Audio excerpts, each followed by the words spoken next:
kalau kita lihat Sarah dalam sudut kepercayaan Hindu, beliau adalah seorang wanita yang sangat bijaksana, seorang yang tinggi keilmuan, seorang yang petah berbicara seperti orang yang sedang berceramah. Beliau juga seorang yang pandai bermain muzik. Kalau kita lihat pada patung gambar Sarasvati itu ada tasbih, batu tasbih di sini, ada beliau sedang memegang alat muzik. Itu menunjukkan sebuah figura seorang wanita yang sangat megah, kalau boleh kita sebut sebagai primadona. Sebab itu orang Melayu letakkan perkataan kat depan itu adalah Siti. Siti ini adalah satu sebutan ataupun satu kita panggil penganugerahan yang kepada orang-orang terpilih.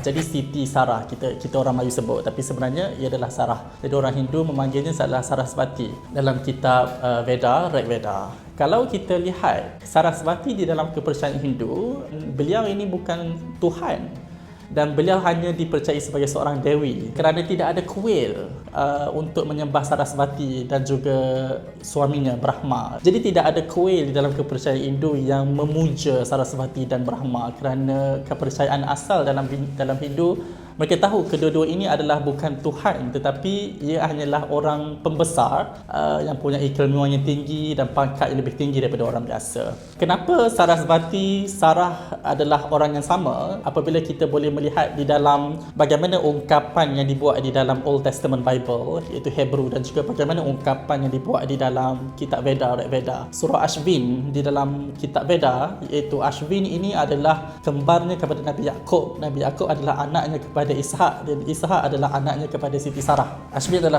cucu Sarah. Dalam surah itu beliau memberi penghargaan kepada Ashvin, satu surah yang dinamakan sebagai Ashvin. Kalau dalam Bible tidak menyebut sebagai Ashvin, tapi Bible menyebut sebagai Ishu. Persamaannya adalah Ashvin di dalam kitab Veda adalah orang yang memiliki rambut yang perang ataupun rambut merah, dilahirkan dengan rambut merah. Manakala Ishu di dalam Bible juga adalah yang sama, iaitu dilahirkan dengan rambut merah. Jadi ini adalah persamaan yang sangat besar. Kalau pengkaji di luar sana yang ingin mengkaji mengenai dengan Siti Sarah, saya rasa ini adalah poin yang sangat penting untuk melihat ataupun relatekan bagaimana persamaan dan perkaitan di dalam Bible, Old Testament, dan juga di dalam Veda, Rig Veda. Dan di ayat terakhir, ayat 12 di dalam surah Ashvin itu, dia mengangkat betul-betul kepribadian Siti Sarah sebagai yang memberikan banjir yang besar. Iaitu kalau kita lihat di dalam peta, ada iaitu sungai Sarasvati. Jadi apabila pengkaji membuat ke mana hilangnya sungai ini, kenapa tidak ada air, yang bermaksud bukan kepada sungai itu adalah sungai